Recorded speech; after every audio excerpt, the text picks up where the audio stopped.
En nombre del Departamento de Lengua y Literatura del Liceo Víctor Mercante queremos darle la bienvenida a Mariana Enríquez a nuestro ciclo temporada de lectores, que lo hemos desarrollado a lo largo del año y es un ciclo de charlas con escritores por el que han pasado Laura Alcoba, Selva Almada, Raquel Robles, Martín Castañet, Carlos Ríos, bueno, y que hoy cerramos con la presencia de Mariana, a quien queremos desde ya agradecer su presencia. Mariana nació en Lanús, como muchos de ustedes saben, acá veo que hay mucha gente fanática de ella, los que les voy a contar probablemente muchos lo conozcan, pero bueno, hace a la presentación, y se graduó como licenciada en Comunicación Social en la Universidad Nacional de La Plata. A su tarea profesional como subeditora del diario, del suplemento Radar del diario Página 12, se suman las revistas TXT, El Guardián, La Mujer de mi Vida, La Mano, y también desarrolla una labor docente a la que se suma una prolífica labor literaria que ha dado sus frutos en textos, como ustedes ven, novelas, Bajar es lo peor, que sé que la escribiste muy joven, a los 21 años. Ella dice que escribió esta novela como otros chicos se dedican a la música y arman una banda de rock. Ella escribió. Te agradecemos, no sé si cantás bien, pero bueno, entonces nos das el gusto de compartir tu literatura. Cómo desaparecer completamente, Chicos que vuelven, o su más reciente novela, que la tenemos por acá, Este es el mar. También, como ustedes saben, tenemos colecciones de cuentos, narraciones, como Los peligros de fumar en la cama, y tal vez la obra que te ha consagrado, que es Las cosas que perdimos en el fuego. También a esto se suman relatos de viaje que están compilados en Alguien camina sobre tu tumba, Mis viajes a cementerios. Después nos contás por este gusto de visitar cementerios cuando viajás. Y el primer perfil no académico de Silvina Ocampo, creo que es este, que tenemos acá, La hermana menor. Como a ella le gusta decir, es un retrato, no una biografía, un retrato de una escritora como es Silvina Ocampo. Sus cuentos ya han trascendido nuestras fronteras y han sido publicados en revistas internacionales como Granta, Electric Literature, McSweeney's, Virginia Quarterly Review y The New Yorker. Y como ustedes ven, su corta edad de alguna manera contrasta con su obra, con lo prolífica de su obra, y la ha llevado a ser parte de un grupo de autores identificados como la nueva narrativa argentina. Mariana en este momento ha sido traducida a más de 15 idiomas, ha incursionado ya en el mercado anglosajón y ha recibido premios como el Premio Ciutat de Barcelona el año pasado, en la categoría Literatura Castellana por su libro Las cosas que perdimos en el fuego, y también, creo que este año, el Premio Ca' Foscari en el Festival Incroci di Civiltà de Venecia. Cuando uno lee la obra de Mariana, tiene la sensación de que su realidad se suspende y se encuentra, por ejemplo, viajando en el subte con la chica de la cara quemada, o espiando a través de las ventanas de la casona de Constitución al chico sucio de 5 años que vive o que duerme en un colchón en la vereda de enfrente con su madre, o paseando a horas extrañas por los límites de la ciudad, o simplemente reviviendo las complicidades de la adolescencia. Nada en sus relatos es forzado. Mariana nos invita o nos recrea mundos que son cotidianos, cercanos, muy familiares, y tal vez ahí está el secreto de su literatura. En esos mundos nos sorprende lo inexplicable, el horror, y muchas veces tenemos la sensación de que no podemos escapar de esos mundos. Quedamos ahí suspendidos esperando que en cualquier momento nos vuelva a saltar esta sensación de algo que no podemos explicar. Y nuestras realidades a partir de ese momento se transforman y ya no volverán a ser las mismas. Nunca nos devolvés al punto de partida, Mariana. Nos dejás ahí en un mundo un poco perturbador, por decirlo de alguna manera. Y bueno, en una primera etapa vamos a hacer algunas preguntas junto con Inés Moretti, que también nos acompaña, y luego vamos a abrir a las preguntas que tengan para hacerle a Mariana. Así que preparen, tomen nota o piensen qué les quieren decir. Para comenzar esta charla, te quería preguntar acerca de tu trabajo con el género del horror, ¿no? Un género que no tiene demasiada tradición en la literatura de habla hispana y mucho menos en la literatura argentina. Yo sé que es una diferencia entre terror y horror. Sí. ¿Podrías más o menos ensayar una definición de lo que consideras es el género? Hola, primero, salió medio rockero. Ahí está mejor. ¿Cómo están? Gracias por venir. A ver, el tema de la literatura de terror-horror. Para mí, terror en realidad es más bien el efecto, ¿no? O sea, el momento en que tenés miedo. Casi yo diría que es una especie de reducción técnica de lo que es un relato de horror que es un poco más abarcativo. El terror de ese momento, o sea, es un cuento que te da miedo, digamos. El horror es algo más amplio y donde además podés trabajar con realismo, con sobrenatural, con las dos cosas al mismo tiempo, con fantástico, con qué sé yo, incluso con una crónica. Quiero decir, es más una sensación un poco más profunda y tiene otro trabajo. A mí me gusta que mis cuentos den miedo, entonces hay un momento que te pongo, el momento del terror, que es un momento más efectista. Pero la cuestión de la tradición es como bastante importante porque, a ver, yo empecé a escribir muy chica, empecé a escribir a los 21 años, publiqué mi primera novela, pero empecé a escribir mucho más chica, a los 17 por ahí. Y leía casi exclusivamente género. Y lo que no leía de género era, más bien leía mucha literatura norteamericana también, una literatura norteamericana que entonces, hace muchos años ya, era súper popular, tipo Bret Easton Ellis, John Kennedy Toole, no sé, Dennis Cooper. Eran autores bastante, Flannery O'Connor, autores bastante extremos, ponele, urbanos, William Burroughs, eso es lo que a mí me gustaba. Y después leía terror, desde el terror más sofisticado hasta el terror más comercial. ¿Qué quiero decir? Me gustaba muchísimo Anne Rice, me gustaba muchísimo Stephen King, me gustaba muchísimo Lovecraft, y también leía a Henry James y también leía a M.R. James. Bueno, el problema con toda esta información literaria que yo tenía, Clive Barker me gustaba mucho, bueno, era que era toda en inglés.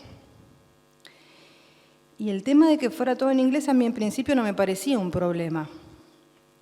Hasta que empecé a escribir, y cuando empecé a escribir me di cuenta que tenía que traducir, pero cuando digo traducir no digo que tenía que traducir al castellano, pues yo por supuesto leía traducciones en ese momento. Bueno, no todo, pero ponele. No digo traducir en el sentido del inglés al castellano, sino traducir de los miedos esos a los miedos de acá. Porque la instancia de escritura es diferente a la instancia de lectura. Ya a mí me podía dar miedo un cuento de Lovecraft, pero yo no tenía ganas de escribir un cuento a la Lovecraft con la mitología de Lovecraft y nada de la Argentina, o nada de Buenos Aires, o nada de La Plata, o nada de mi vida personal. Para eso leía Lovecraft y ya. O sea, para hacer un epígono de Lovecraft en español a mí no tenía mucho sentido. Entonces me costó bastante empezar a escribir terror. Los primeros cuentos de terror míos se publicaron en 2009, pero son de 2007, o sea, son casi 10 años después de la novela. Aunque la novela para mí tiene elementos de terror y ese fue el otro problema. Hay un trío como de bichos que persiguen a Narval, que es uno de los protagonistas. Y yo me acuerdo cuando lo escribí, para mí eran claramente versiones argentinizadas, digo argentinizadas porque aparecían en el subte, porque tenían ciertas características que lo hacían bastante locales, del trío de Hellraiser, de Hellbound Heart, es en inglés la novela de Clive Barker. Nadie se dio cuenta. O sea, la novela tuvo bastantes reseñas y todas eran el realismo sucio, Bukowski. Yo le decía, loco, ¿qué lee esta gente? No leen nada. ¿Qué leen? Y ahí me di cuenta también de que a pesar de que para mí nunca existió y no existe la diferencia entre género menor o el desprecio por lo fantástico o la ultra sobrevaloración del realismo y ahora de la autoficción como el género principal, sí existía afuera. O sea, yo era mi mundo privado, loco, donde para mí la literatura de la imaginación era la más importante. Y también era la más importante en tanto contar la realidad. No sé si la más importante, pero un vehículo súper posible para contar la realidad y para poner la realidad a nivel 11, digamos. Entonces yo ahora, después de pensar qué hacer con esos autores que leía en inglés, cómo aplicarlo a la realidad nuestra y qué sé yo, te puedo escribir un cuento, o pude escribir un cuento en su momento, como Bajo el agua negra, que toma un crimen real, que es el crimen de Ezequiel de Monti, asesinado por la policía en el Riachuelo, y hacer un cuento de Lovecraft con eso. Porque es un cuento obviamente de Lovecraft, tiene el alfabeto ACLO, todo. Entonces entendí la fusión, la traducción, qué hacer con eso para no ser sencillamente una persona que imitaba los modelos de afuera. De todos modos, en Argentina para mí hay una pequeña, no es tanto de horror, pero si vos empezás, lo que no se leyó, me parece, es ciertas cosas como terror, pero para mí El informe sobre ciegos de Sábato es una novela de terror. Y súper incorrecta además, porque ahora le decís a un editor, quiero escribir una novela donde los malos son los ciegos, y te dicen, no, de ninguna manera, tenemos 17 millones de juicios, está todo mal, o sea, no se puede más. Y hay varios cuentos de Cortázar que para mí son cuentos únicamente de terror. Y Silvina Ocampo no es una escritora de terror, pero es una escritora que está súper loca y es muy inquietante. O sea, vos entrás a leerle y decís, ¿qué es esta mente destruida? Bueno, entonces me parece que aunque no hay, si los lees, para mí hay. Lo que pasa es que tienen que ser leídos de determinada manera o con cierta sensibilidad o fuera del canon, digamos. Exacto. ¿Y se escucha? Sí. Por lo que entiendo, entonces vos percibís también esta cuestión desde el lector, desde la lectura o esta construcción, ¿y vos te percibís en el universo o en el sistema literario argentino? ¿Creés que está siguiendo o abriendo una brecha o siguiendo el camino de alguien? ¿Cómo te percibís? No, probablemente sí. Yo no me percibo de ninguna manera. Pero probablemente sí cuando lo pienso objetivamente. Cuando estoy en la experiencia de la escritura, no sé, yo no puedo pensar en filiaciones. Para mí es una cosa muchísimo más relajada, por decirlo de alguna manera. Pero supongo que cuando lo lees hay una tradición rioplatense que está ahí. Pero lo que pasa es que no solo veo la tradición desde la literatura. La literatura, por supuesto, hay cierto humor, que es muy un humor de Silvina Ocampo. Por supuesto, hay un gusto por ciertos escritores que es muy Borges, que es muy Bioy también, ponele.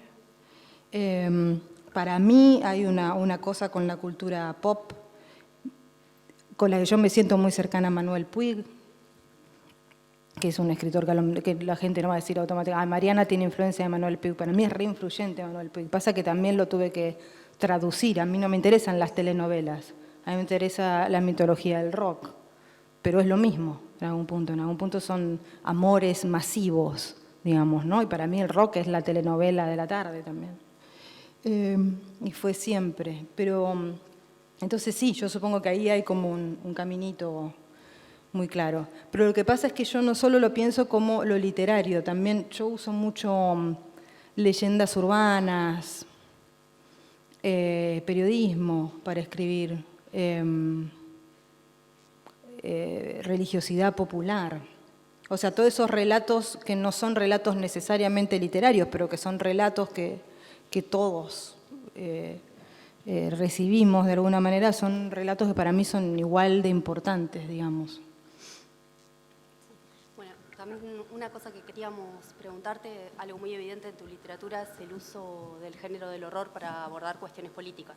Y en ese sentido también pensábamos, bueno, hay una creación de monstruos modernos en ese uso político del horror.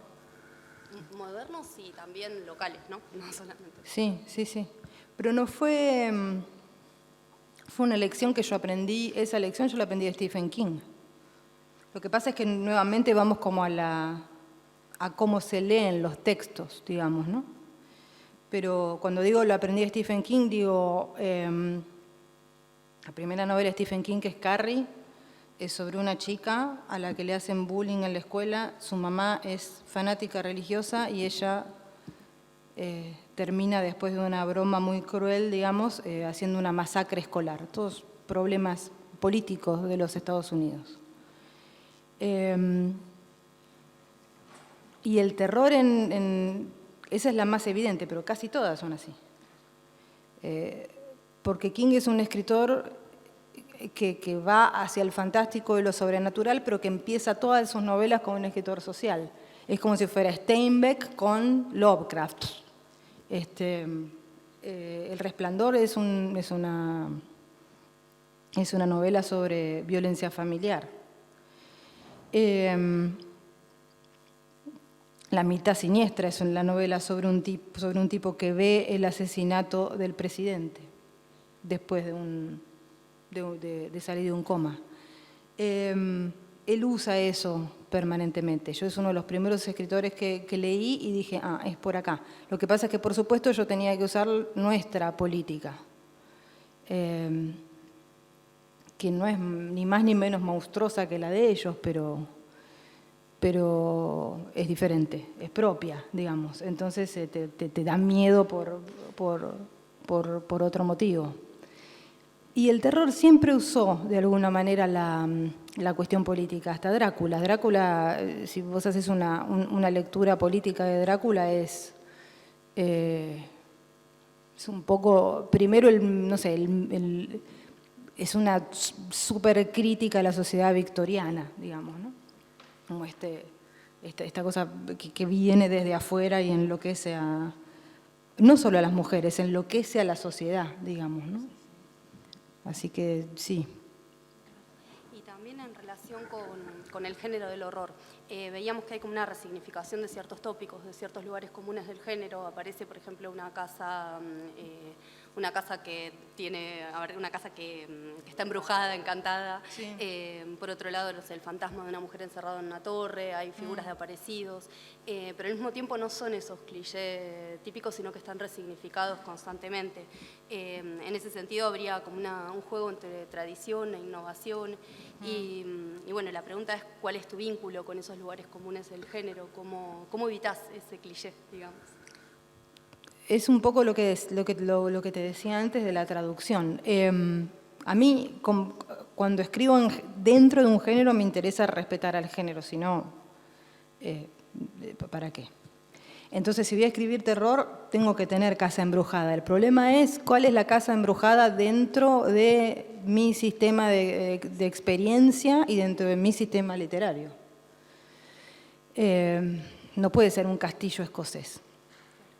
No funciona, no me funciona a mí. Me puede funcionar a mí estéticamente para leerlo, incluso hasta me puede dar miedo para leerlo, porque la experiencia de la lectura produce eso, ¿no? Es una inmersión, no tenés que estar todo el tiempo. Pero para mí como escritora, quiero decir, porque como lector, yo leo cantidad de cosas que no tienen que ver conmigo y que me conmocionan, me perturban de la misma manera. O sea, la experiencia de lectura me parece que es otra.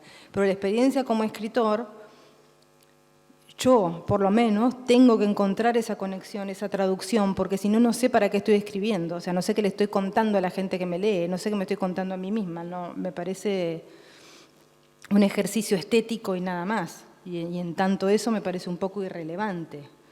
Entonces, si pienso, digamos, ¿qué haría una casa embrujada en la Argentina? Y una casa embrujada en la Argentina, para mí, en vez de tener una presencia, lo que haría, que es lo que hace en la casa de Adela, es llevarse a alguien.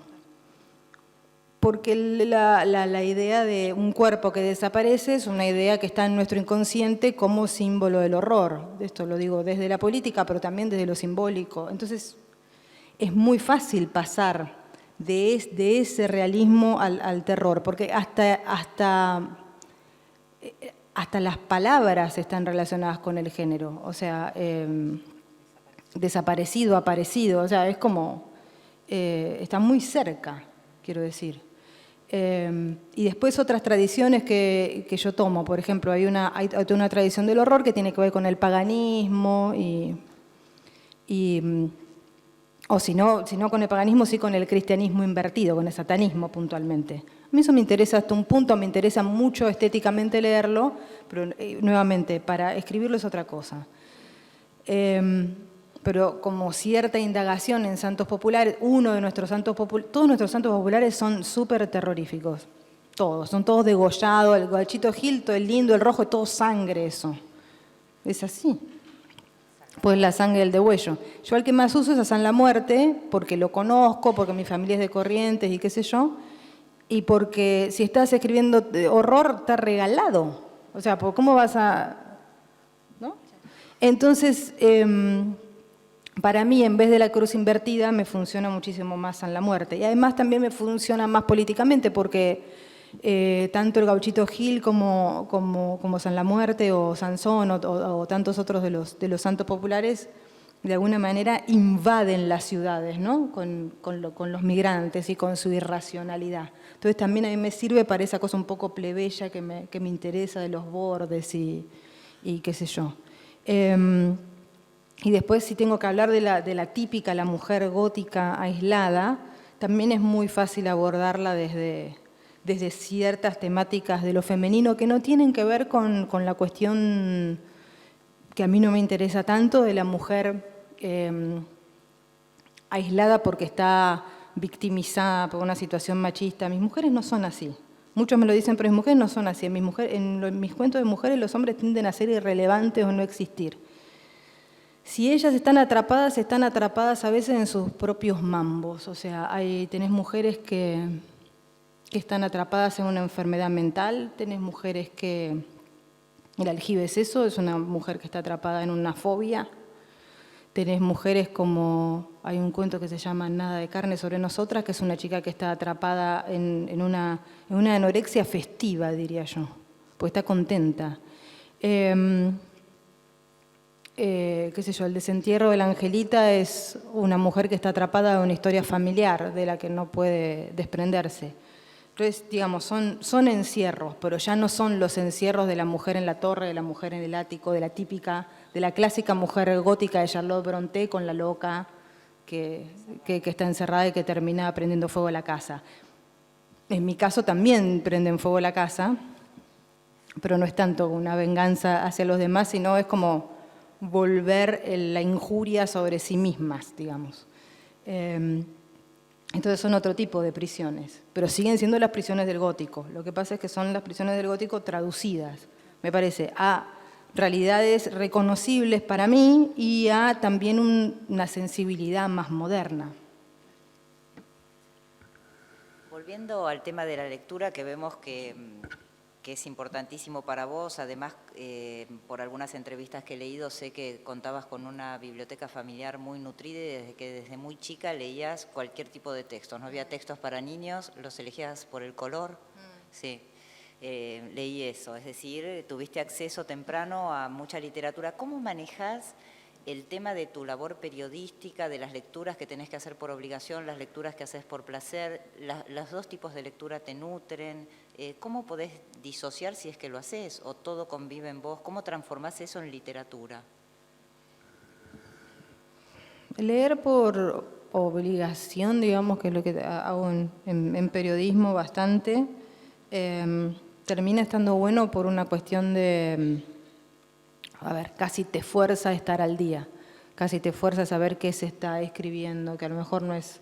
Yo a lo mejor naturalmente no voy hacia la novedad. En realidad no lo sé, porque como es lo que hago con mi trabajo, en realidad no sé qué pasaría así como librada las circunstancias, si iría tanto hacia la novedad o no. Probablemente sí, pero no puedo saber. Pero no lo tengo demasiado disociado realmente. O sea, para mí leer es casi siempre una experiencia o placentera o horrorosa, pero cuando es horrorosa no continúo, digamos.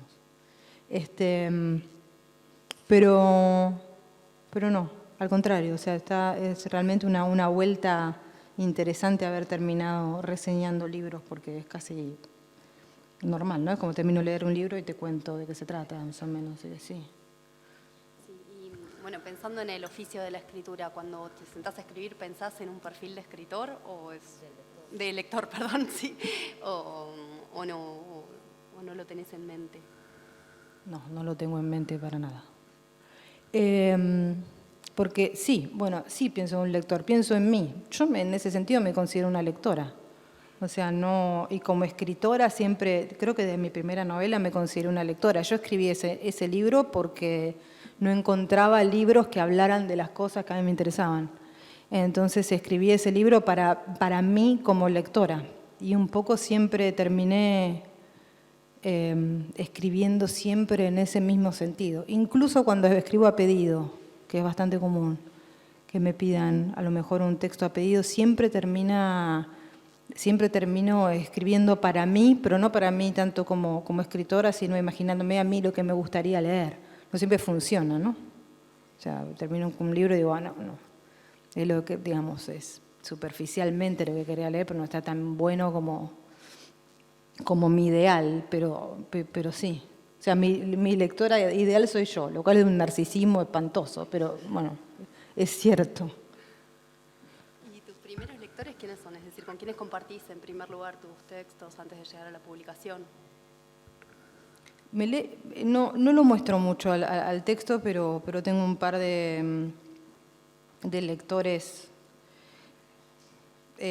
a los que siempre se los paso. Tengo un par que son amigos, que no son escritores, que para mí es súper importante, o sea, tener una devolución de lectores entusiastas, de lectores secos, ¿viste? No, que no ven otra cosa más que la devolución sea me aburro, esto lo repetís 500 millones de veces, es un embole, este personaje no me copa, o sea, que sea una cosa fresca. Eso me interesa. Entonces tengo un par de amigos que lo leen en ese sentido, con más o menos obsesión, con más o menos detalle, pero desde la cuestión que tiene que ver más con un lector, que disfruta, la pasa bien, la pasa mal, lo que sea. Y después tengo un lector, amigo que se llama Salvador, que me hace de editor. Las editoriales no tienen editores en este momento, cosa que es un problema. Yo mi primera novela la trabajé con un editor profesional, o sea, un tipo que trabajaba en una editorial de editar, de sentarse a decirte toda esta parte que está en primera persona no funciona, o este tipo habla igual que este tipo, o le cambiás la forma de hablar a este, o lo eliminás, o le buscás. Ese tipo de trabajo, que es el trabajo de edición, el trabajo de edición no es, y nunca fue en realidad, eso es también un prejuicio de los escritores que son muy mañosos, no les gusta que les cambien las cosas, son re hinchapelotas. Hay como una idea de que el editor te cambia algo por lo que a él le gusta, y eso puede ocurrir. Pero la mayoría de los editores, cuando había editores con los que yo me crucé, eran tipos que, aunque por ahí te podían sugerir algo que vos te das cuenta que era de su gusto, también es cierto que un escritor no puede ser, tiene que ser una persona que tenga un temperamento más o menos firme como para decir, no, esto es lo que a mí me gusta, esta es mi estética, chau, no lo voy a dejar así. Pero tenían ese trabajo mucho más desinteresado de tratar de que el texto mejorara. Ahora lo que tenés son correctores, digamos. Esto pasa por un montón de motivos, pero el motivo más importante es el económico. Eso se reemplazó, el editor se reemplazó en general en Argentina por los talleres literarios, donde tu maestro, digamos, funciona como el editor. Y tus compañeros, desgraciadamente, que te pueden decir cualquier cosa. Bueno, la cuestión es que yo empecé con un editor, entonces para mí fue bastante raro esto de no tener alguien dentro del sistema del que publica el libro que lo lea en este sentido, ¿no? Porque yo lo necesito un poco. Entonces mi último editor, que se llama Salvador, trabajaba antes en Galerna, el último libro que editó él fue este, Alguien camina sobre tu tumba, y después ese fue. Pero yo lo mantuve como mi editor privado, digamos, y funcionamos bien porque a él, a ver, decir que no le gusta lo que yo hago es un poco fuerte, pero creo que no es, digámoslo así, no es lo que él leería en casi ninguna circunstancia si fuese a elegir algo, tuviera que elegir. Le gusta Saer, le gusta Pavese, le gusta... Tengo otro amigo escritor malísimo que me dice, está del lado aburrido de la literatura. Bueno, tampoco es eso.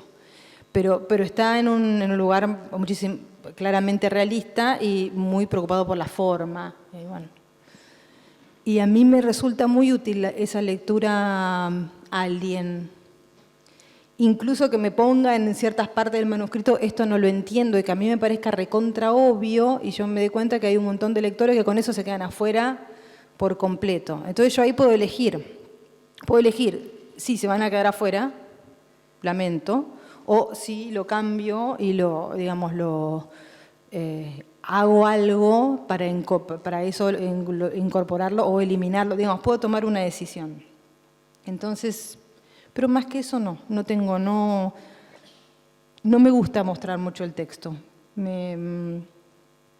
No sé, me dejo influenciar bastante fácil. No hay ningún texto que yo lo lea y diga, está buenísimo, no se le puede tocar nada, está cerrado. Entonces, digamos, cuanto más versiones me tiran, más me lo destruyen. Entonces no lo muestro mucho. Así como estoy bastante bien. Y continuando con esto que estás diciendo, en tus relatos especialmente hay una voz femenina muy potente, casi todas son narradoras. En primera persona también hay narradores en tercera, pero lo cuentan desde un punto de vista particular, siempre es algún personaje el que está hablando. Entonces, en ese sentido, generás una ambigüedad respecto a lo que podemos llegar a creer como lectores o no. Es decir, nos dejás en una situación de este personaje está viendo esto y lo seguimos, le creemos, o hay otra versión de la situación, hay otra posible visión. ¿Esta elección tiene algo que ver con esto que acabas de decir? ¿Por qué elegís esa ambigüedad? A mí me parece que el mejor narrador, sobre todo cuando estás trabajando en género, pero en cualquier lugar, en cualquier género, pero sobre todo en los géneros de la imaginación, entre comillas, son los narradores que no son confiables. A mí en general me gusta la literatura que lo que plantea es la incertidumbre, no la certeza. En el género, sobre todo en los cuentos de género, hay una tendencia muy alta a cerrar el cuento, o había, ahora no tanto, pero hay una tendencia a cerrar el cuento, a explicarte de lo que se trata el cuento. Pasó esto, que es muy tranquilizador. A mí eso no me gusta.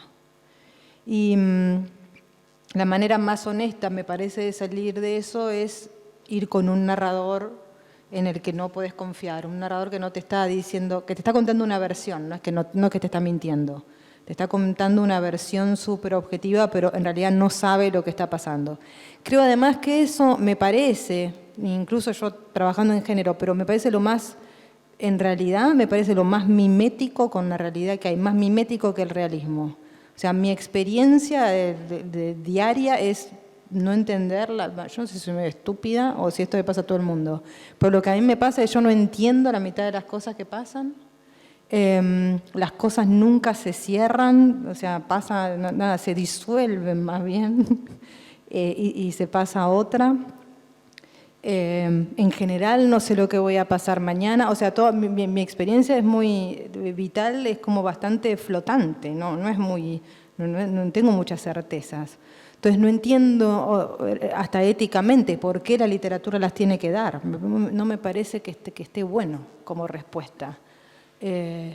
Al contrario, o sea, me parece que lo que tiene que marcar es la vivencia de la incertidumbre. Entonces, con un narrador así y con un género que tiende a eso, que tiende a que te confundas, a que no sepa dónde estás parado y qué sé yo, me parece que que funciona mejor. No siempre sale, pero bueno. Y algo similar haces con la hermana menor, ¿no? Al trabajar con versiones contradictorias acerca del personaje. Tampoco lo fijas del todo el personaje, eso me pareció súper interesante en el texto. Escribir a Silvina Ocampo, que es la hermana menor. Silvina Ocampo era, probablemente todos la conocen, pero los que no, era la mujer de Bioy Casares, la hermana de Victorio Ocampo y la mejor amiga de Borges, lo cual era complicado. Y la puso a ella como en un segundo plano, que creo que en un principio lo padeció un poco y después aprendió los beneficios de estar en un segundo plano, que básicamente eran tener bastante más libertad, eso sumado a su enorme privilegio social, digamos, una mujer rica. Básicamente hizo lo que quiso hasta cuando pudo, ¿no? En un momento después no. Ya era muy grande y ahí empezaron a aparecer otras cuestiones. Pero quiero decir, en general, digamos, lo que yo hice con Silvina fue trabajar con todos los materiales que había, que son los materiales, los documentos, quiero decir, ¿no? O sea, no hay tanto documento. De Silvina nos llevaba a diario, que es un gran problema, por eso se llama un retrato en una biografía. Hay cartas, las cartas, ella tiene una albacea, no me las mostró, bueno, en fin. Hay un montón de materiales a los que no tuve acceso. Entonces trabajé con los materiales a los que sí tenía acceso, que eran los cuentos, algunas cosas de su correspondencia que andaban dando vueltas y sobre todo entrevistas. Y las entrevistas con la gente, a lo que apelás con una entrevista de una persona que se murió hace 20 años y que además vos conociste en una faceta, es a la memoria de la gente. Y la memoria es en lo que uno menos puede confiar de todo. Entonces, cada una de las personas con las que yo me entrevistaba, después decidí, tomé como la elección formal, digamos, de poner la entrevista casi tal cual, o sea, pregunta-respuesta, porque lo que pasaba era que la gente me contaba cosas totalmente distintas de Silvina, pero de verdad totalmente distintas. O sea, hacía una entrevista con María Esther Vázquez y me decía, ella sufría como loca porque Bioy le metía los cuernos, la pasaba pésimo, no sé qué. Hacía una entrevista con Teddy Paz Leston, un amigo como de otro palo. María Esther Vázquez había sido novia de Borges y era una escritora bastante conservadora, por decirlo de alguna manera. Teddy Paz Leston era un traductor, es un traductor, es gay, es otra onda. Y él me decía, no, ella también tenía sus amantes y nunca sabíamos nosotros si sus amantes eran hombres o mujeres, la pasaba re bien, era totalmente libre en su relación con Bioy. Y yo no podía decir que Teddy y María Esther habían tenido diferentes grados de cercanía con Silvina. Los dos habían sido muy cercanos a Silvina. Entonces, ¿quién decía la verdad de ella? Entonces, en realidad lo que pasó es que la única manera de ser fiel a los testimonios y a los documentos era el poliedro. No tenía manera de contar a Silvina Ocampo con una versión sola. Digamos, por supuesto tiene cosas de mi sensibilidad, pero para ser fiel a lo que me contaban sus amigos, lo único que podía decir es, este dice esto, este dice esto, esto dice lo otro. Y los que todos sí decían era que ella era muy rara, muy misteriosa, muy fascinante, y me pareció que funcionaba eso de mostrarla desde muchos puntos de vista con eso, que vos nunca llegás a Silvina. O sea, Silvina nunca tiene un centro.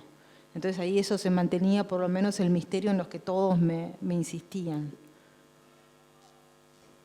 Sí, creo que la retratás muy bien en eso y que tal vez sea su esencia.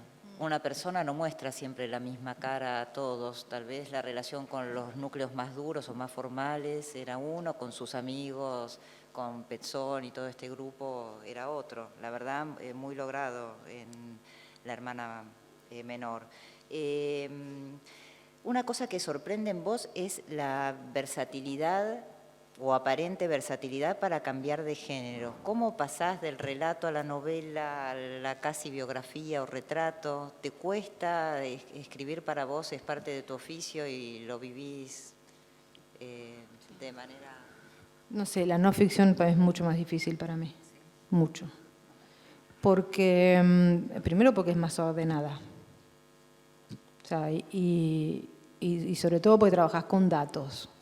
Y cuando trabajás con datos tenés un límite totalmente tangible, real, y que tenés una responsabilidad con el lector. Yo en la literatura no siento que tengo ningún tipo de responsabilidad con el lector. Si lo tengo que llevar muy lejos, va muy lejos. Si le desagrada algo y me deja de leer, bueno, son riesgos. Nada, sí, si le choca algo, no sé, como me parece que no lo tengo que cuidar. No es que lo tenga que cuidar tampoco cuando estoy haciendo no ficción, pero la ficción se maneja con datos. Yo no puedo inventar cosas de Silvina. Yo te puedo decir, toda esta gente tiene versiones diferentes de Silvina, eso sí, y van a ser contradictorias y ahí lo vas a ver. Pero yo no puedo inventar una entrevista. En cambio, si yo tengo un personaje que nos pone y se me ocurra una idea brillante, no, al revés, pensemos en periodismo, ¿no? Que uno quiere hacer una crónica de periodismo narrativo muy cool, entonces tiene un tipo y quiere contar la historia del tipo a partir de las 5 personas que mató, ponele. Entonces empezás a contar la historia de cada una de las víctimas, no sé qué.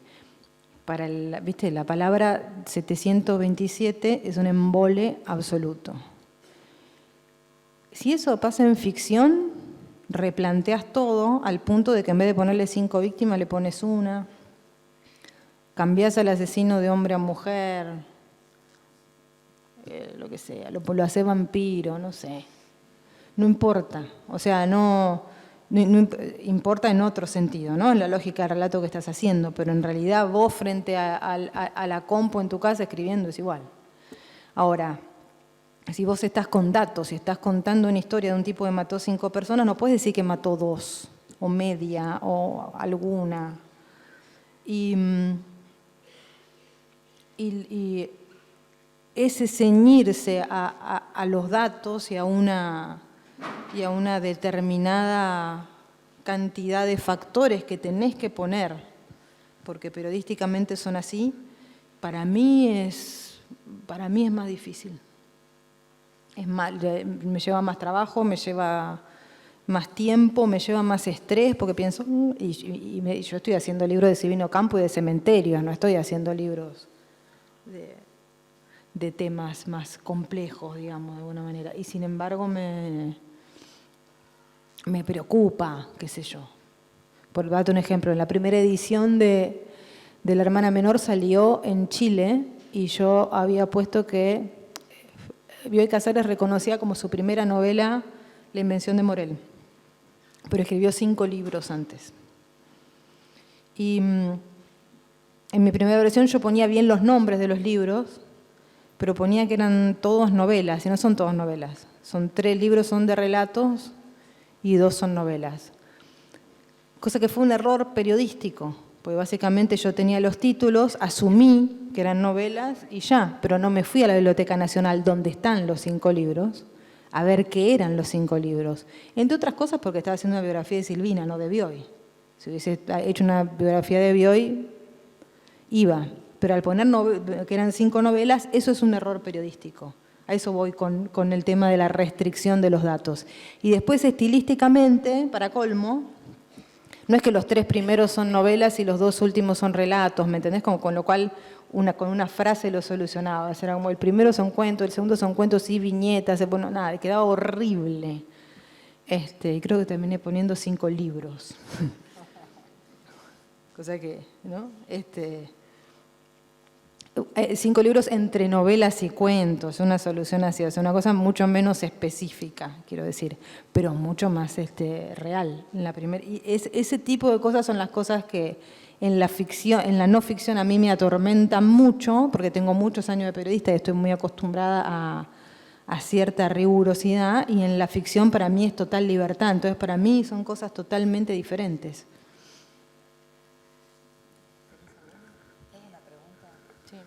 Tal vez un poco personal, pero ¿vos creés realmente en lo sobrenatural? ¿Tuviste alguna experiencia que no pudieras explicar desde lo racional? Yo creo, pero no tuve ninguna experiencia. Sí, para mí también es una lástima.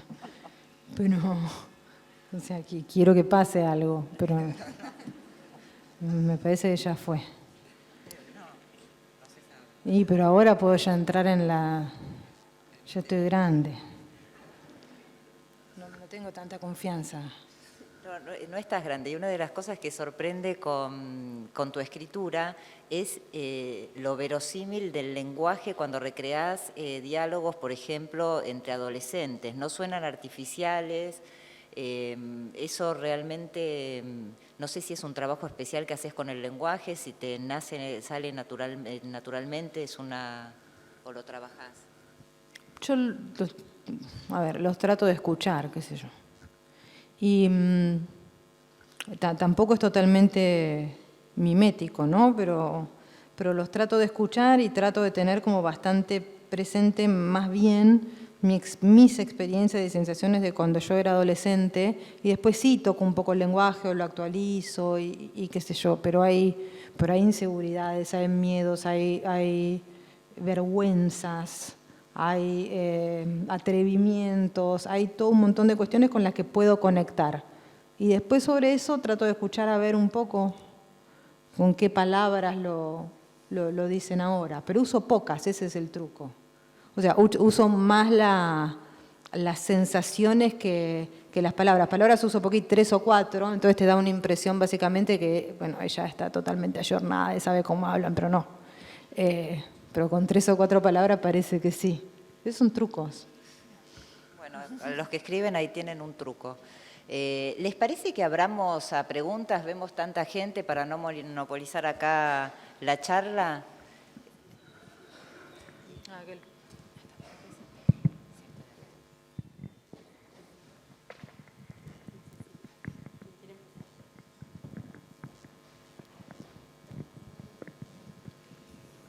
Bueno, estoy un poco nerviosa. Hola, Mariana. Quería primero agradecer un poco por la organización del ciclo de escritores. Me parece una experiencia muy linda, sobre todo porque una no tiene la posibilidad de conocer a una de sus escritoras más, digamos, importantes, más que la tocaron, ¿no?, de joven todos los días. Entonces me parece una experiencia muy linda y sobre todo para acercar a quienes no conocen o no están al tanto de todos los escritores que vinieron y las escritoras que vinieron. Paso un poco las preguntas, son 2. Me interesa mucho la construcción de los personajes y hay un tema del espacio, del cuerpo, de lo marginal, que me parece que irrumpe en la voz de los personajes que construí, sobre todo en los relatos. Quería saber un poco si hay algún comienzo, si empezás por la voz, por el espacio, por la historia. Y después una pregunta un poco tonta quizás, pero ¿cuál es tu personaje por ahí monstruoso, ¿no?, favorito, si es que tenés alguno de los que creaste vos? En general, de los míos. De los tuyos. Uf, de los si míos. es que tenés alguno.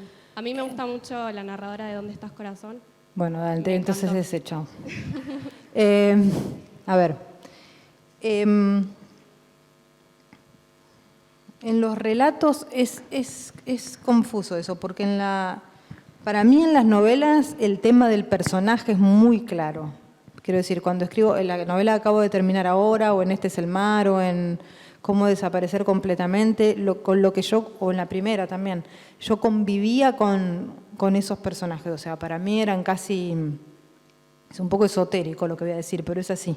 Para mí eran casi personajes reales que yo tenía en la cabeza, con los que yo hablaba, tenía conversaciones, les armaba fichas, ¿viste? Hasta de estatura, cosas por el estilo. O sea, eran como realmente como si estuviera armando Frankenstein. En los cuentos en general, la voz es lo segundo que viene, ¿no? La voz es lo segundo, digo, bueno, esto lo voy a contar de una manera más distante, tipo Las cosas que perdimos en el fuego, que es un cuento que está a propósito armado un poco como una narradora que tiene esa voz un poco periodística, como de crónica, y después la narradora es una chica que no está involucrada en la orga esta, digamos, de mujeres que se prenden fuego, sino más bien la observa. Entonces sí, esa es una decisión de este cuento va a ser así. Pero lo que primero viene, eso es segundo. Lo que primero viene es la idea en general. Y la idea en general viene de una imagen, que por lo general es una imagen real. o cuando digo una imagen, no solo una imagen, algo que veo, sino en el sentido de un recuerdo de un crimen, ponele, una casa, no sé. Por decirte, El chico sucio es un cuento que surgió del barrio de Constitución, o sea, casi todo lo que pasa ahí o los lugares, sobre todo, es un cuento casi surgido de ese ambiente, donde los personajes son un poco secundarios. Después vino la voz, porque después dije, ¿desde dónde lo cuento? Y quise contarlo desde una mujer de clase media que es un poco una intrusa en ese lugar, porque la idea era esa. Después, en otros casos, también en las cosas que perdimos en el fuego, de dónde surgió es de la chica del subte, que existe. Hay una chica en el subte de Buenos Aires totalmente quemada que pide plata. Pero no la quemó el marido, no sé qué le pasó, no sé, capaz que sí. Digo, no sé qué le pasó, ella no lo cuenta. Yo le inventé que lo contara y qué sé yo. Y de ella y de su actitud y de cómo era ella salió la idea de qué pasa si como acción de protesta ante una supuesta quema de mujeres de parte de con un brote de violencia machista, las mujeres deciden quemarse a sí mismas como gesto de empoderamiento revolucionario. Entonces, en general las dos cosas vienen juntas. Pero nunca, y eso sí, es así, en los cuentos el personaje es tan importante. Nunca el personaje me quema la cabeza. O sea, siempre, cuando busco la voz, digamos, y de la voz sale el personaje. Pero en general no me atormenta mucho. Tampoco los otros que me atormentan en ese sentido, pero están bastante presentes. Y favorita, no sé. A mí la verdad es que me gusta la Angelita del primer libro de cuentos, la bichita fantasma, porque me parece que es súper persistente, ¿viste? A mí me gusta, eso era como una idea de los fantasmas japoneses, ¿viste? Los fantasmas chinos son me gustan las historias de fantasmas y tengo bastante info, digamos. Los fantasmas chinos son súper negociadores, como que puedes hablar con ellos. Los fantasmas de todo Occidente, incluyo Occidente, América Latina también y qué sé yo, son re autistas, ¿viste? O sea, los tipos repiten. Es muy útil eso para las metáforas de la Argentina, quiero decir, ¿no? O sea, como el trauma que vuelve y te lo cuenta y vuelve y lo repite y no puede salir ahí. Un fantasma es eso, es muy útil. Pero ahí ensayé como el fantasma japonés, que el fantasma japonés es malo. El fantasma japonés no le importa nada, te viene a matar, está totalmente resentido y no hay manera de aplacarlo. Y no es nada autista, es totalmente determinado, va derecho, tiene un objetivo y lo va a cumplir. Y la Angelita es así. Tiene mucho carácter. Para un muerto tiene mucho carácter. Entonces, me gusta ella. De todos así como de monstruos, porque ella es un monstruo. Como de monstruo me gusta ella. La chica de ¿Dónde estás, corazón? No es un monstruo, es una fetichista. Qué sé yo. De nada.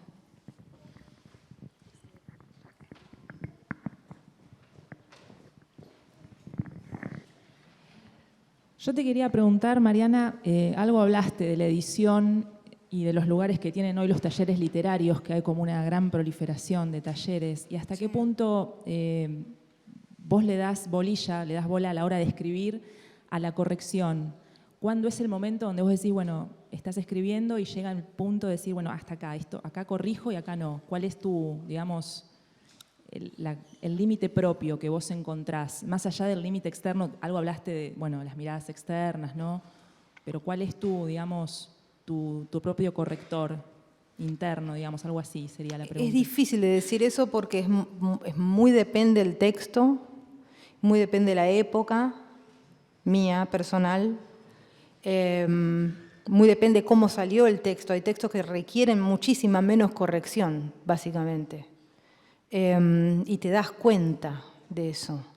A lo mejor, digo, te podés equivocar, Pero es una cosa que cuando lo lees decís, bueno, ya está. Hay textos que salen más completos, otros textos le das mucha vuelta y esa vuelta ocurre en la corrección. Como que sale de una primera vez y después... Pero me estoy volviendo más correctora. Antes era súper salvaje, antes no... Era muy fiaca para corregir, me parecía un momento muy... no sé, me parecía que los textos estaban bien, que estuvieran crudos, y de más grande me parece que no. Me parece que hay que trabajar un poco más. Pero mi tendencia es hacia la fiaca. Por eso necesito un lector obse que me... Aunque yo después me rebele, quiero decir, o sea, no sé, yo tengo un uso de la puntuación un poco particular, o sea, mis textos respiran medio raro. Y puede ser hasta incorrecto de alguna manera. Entonces mi lector que me lee me corrige las comas todo el tiempo. Y yo las vuelvo, ¿no? Pero me obliga a verlas. O sea, me obliga a ver lo que estoy haciendo. Que son esos ¿viste? Eso, una puntuación un poco extraña que tengo, repeticiones de ciertas muletillas que son muy comunes y que yo, por ejemplo, me devuelvo un texto y veo todos los tachones y digo, pero digamos, sin eso yo no lo vería tan claramente o diría, bueno, es como más, no sé, auténtico un texto que tiene ciertas desprolijidades. Ahora creo que la autenticidad es una tontería en literatura. Entonces, o sea que la autenticidad es un efecto, quiero decir, que podés lograr con un texto súper trabajado para que parezca crudo, por ejemplo. Digamos, entonces me parece que pasa más por ahí, ¿no? Como una cierta idea estética de qué querés hacer y después ir hacia ahí y en eso está la corrección. Entonces cada texto, según lo que quiera hacer, requiere una corrección diferente. Pero no le dedico muchísimo tiempo, eso sería mentir.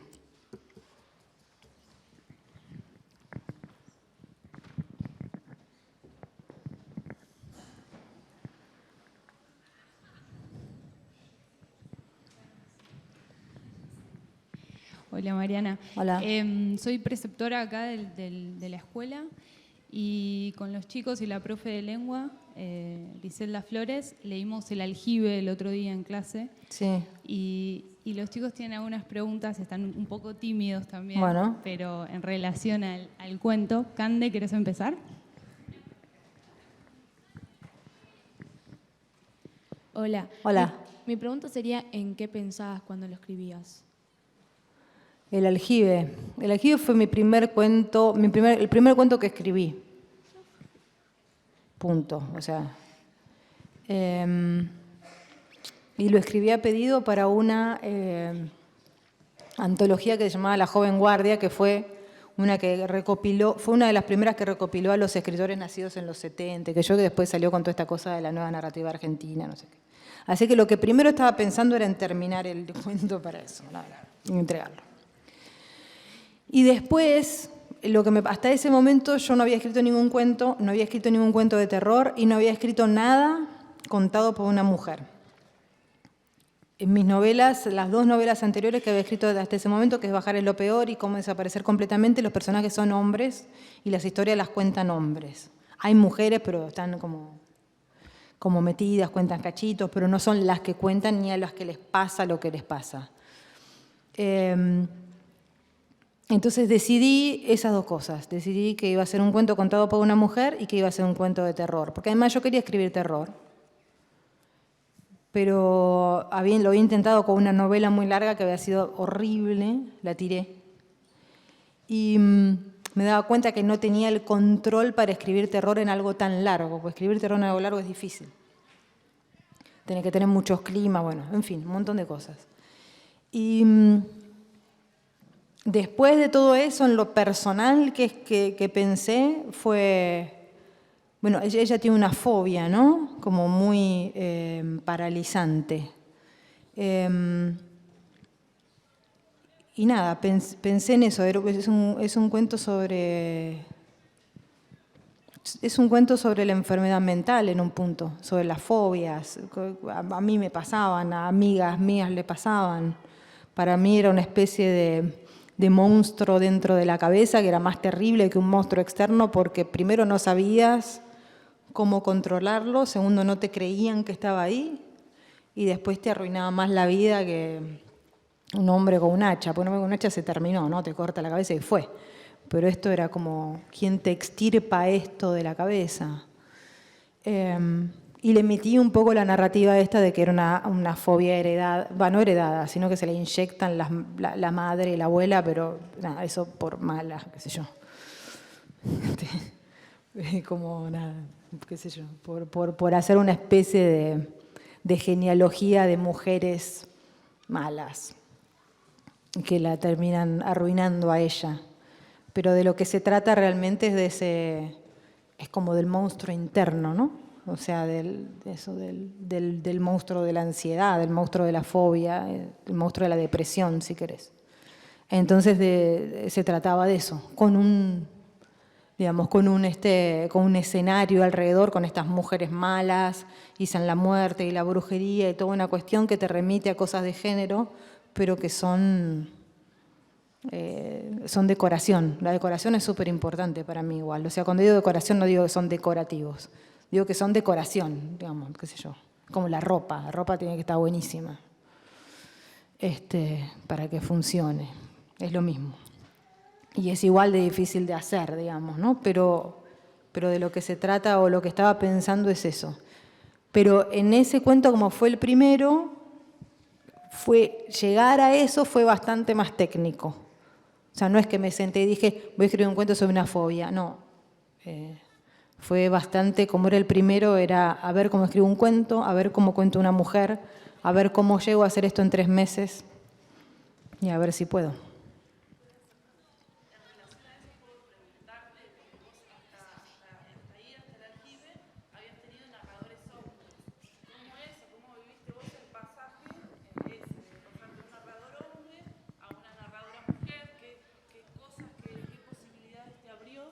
Y qué obstáculos con los que te pudiste haber enfrentado, porque no es lo mismo pensarse o pensar a un narrador desde un lugar, desde la construcción desde lo masculino, sí. A pasar a todo esto que vos mencionás de las mujeres locas. Yo te digo sinceramente, cuando yo escribo, yo me siento bastante andrógino. A mí no es que yo me siento y digo, voy a escribir. A ver. Naturalmente, primero me salieron varones, yo creo, por que uno está más acostumbrado a leer narradores varones, entonces cuando uno es un narrador principiante, lo primero que te sale es un varón. Ahora posiblemente cambió un poco, entonces si empezás a escribir ahora, 2018, a lo mejor el 80% de lo que leíste no son varones, pero cuando yo... Sí, de algún modo estamos atravesadas por una cultura. Sí. También... a vos leer Stephen King te significó una cuestión de traducir. Sí. Pero también era más fan de Emily Brontë y de las Brontë que de King, por ejemplo, que eran todas minas. Pero si vos lees los textos de las Brontë, un poco porque es siglo XIX y otro poco por lo intensamente góticos que son, en realidad estás más lejos de esos textos, por más que sean mujeres, estás más lejos de esos textos que de King. Porque King es un narrador contemporáneo que está tocando cosas contemporáneas. Estas están en mansiones en el medio del norte de Inglaterra, con hombres espectaculares, quiero decir, o sea, como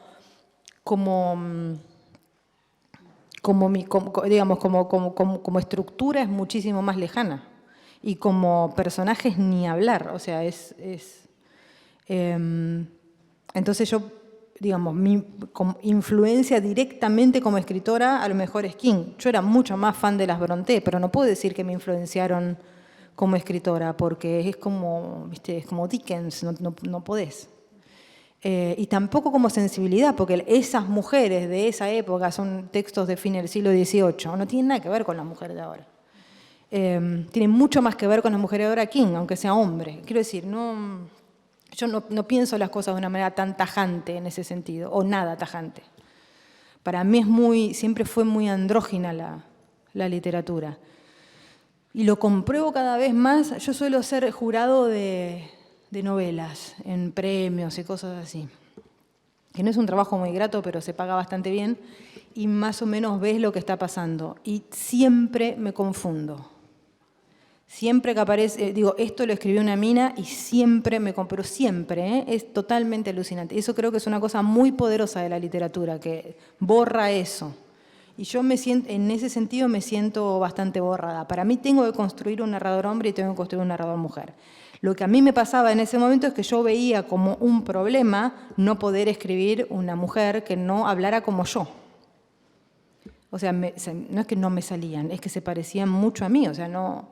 y necesitaba que tuvieran otra voz. Entonces el trabajo fue ese, en construir personajes mujeres que tuvieran otra voz. Y después quedaban bien con los cuentos, o sea, era una voz que yo podía controlar lo suficiente en un cuento y mantenerlo en un cuento o en una novela corta como es Este es el mar, pero bueno, Elena no es una mujer. Es un ser femenino, pero eso es tiene otra lógica. Ahí, en Este es el mar, es la primera vez que vos empezás a trabajar sobre la cuestión de mitología, música, creo, no sé si he leído antes ese ahondar ahí en la mitología griega. Es la primera vez que lo hago, sí. Sí. ¿Es una búsqueda más o menos reciente en la que estás? Vamos, se terminó ahí, empezó. No, yo me aburro súper rápido. Ya cambié switché. Una última pregunta que me surgió en relación, bueno, hablaste un poco sobre el periodismo. Quería saber no sé si hay una cosa antes que la otra, pero de qué modo el periodismo y el rock, como parece que son como dos ejes así bastante transversales, influyeron sobre tu formación como escritora, si es que vos creés que se puede separar el periodismo con la literatura. Para mí el periodismo y la literatura son dos cosas totalmente separables, diferentes. El periodismo puede usar y usa herramientas literarias para construir un texto, pero todo, el momento de la creación, cómo lo haces, a quién está dirigido, para qué lo haces, todo es diferente para mí. Y el tema del rock... Pero, por ejemplo, La hermana menor, vos dentro de qué... es una biografía, es un libro de no ficción. Claro, no ficción. Es no ficción. ¿Es literario? No. Es no ficción, es periodismo para mí. Claro. Y eso, no, y el rock nada, yo es que cubrí, a mí me gusta la música y me gusta más la música que la literatura y me parece más importante y todo eso. Yo empecé a estudiar periodismo para cubrir bandas de rock, pero no bandas de acá, porque las bandas de acá no me gustaban, ni me gustan, ni me gustarán, creo. Yo quería ir a cubrir a The Cult, a David Bowie, a eso. Era totalmente fantasioso, pero para eso tenía 18 años, así que si quería era fantasiosa, así que fui a estudiar para eso, fui a estudiar periodismo, no para otra cosa. Y durante muchos años me mandaron a hacer, o cubrí rock durante muchos años y vi muchas cosas que me gustaron mucho y otras cosas que me gustaría olvidar. Y conocí un poco el ambiente, pero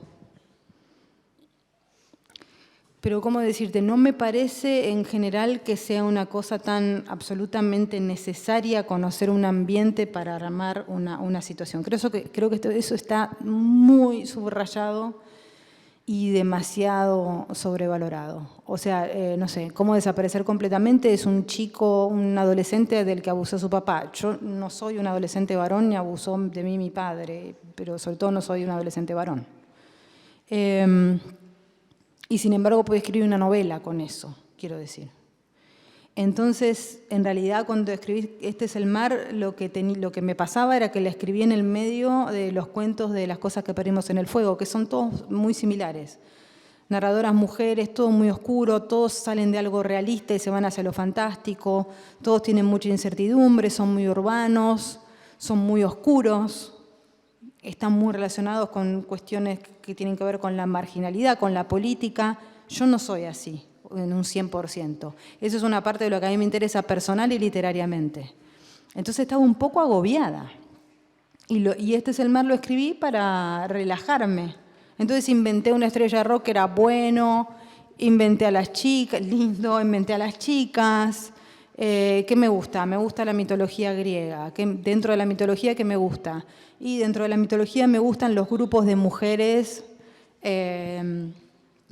las musas, las erinias, etcétera, las diosas mujeres, la construcción de las mujeres que siguen a ciertos dioses, las mujeres que siguen a Pan, las mujeres que siguen a Baco, las mujeres extáticas por la música y el sexo. Hago una genealogía con eso, desde las que siguen a Pan hasta las que seguían a Liszt, hasta las que seguían a los Beatles. Y quiero decir, la epifanía de eso fue en un recital de los Backstreet Boys, no fue en un recital que estaba bueno. Fue trabajando en la cancha de Boca, muerta de frío, viendo estos salames. Y pensando, cuando escuchaba a las chicas gritar, que era como una especie de sinfonía de gritos, una cosa muy histérica y muy hormonal, decir, esto es ritual, esto es una cosa que ellas necesitan hacer y que es una especie de rito de iniciación que no tiene nada que ver con estos salames que están acá arriba. Los salames son intercambiables, pero lo que ellas necesitan es ese rito de iniciación. Así que salió de ahí. Pero digamos, yo estaba trabajando ahí periodísticamente, pero yo me pregunto si llevaba ahí a mi... Bueno, no tengo sobrinas, pero si tuviese. Si llevo a mi sobrina podría tener como la misma sensación. Nunca estuve en un backstage, no tuve novios de estrella de rock, no sé. O sea, la experiencia yo no la tengo tan cerca de la literatura. Incluso cuando uso cosas de la realidad no investigo. Si hay un crimen que quiero usar, X crimen, no me pongo a ver recortes periodísticos, trabajo con el recuerdo que tengo, lo deformo, es ficción. No tengo que ser fiel a lo que pasó.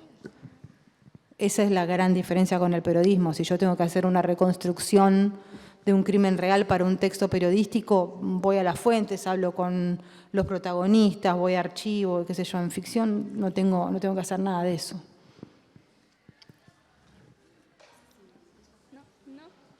Bueno, de parte de ella, pues nos anima.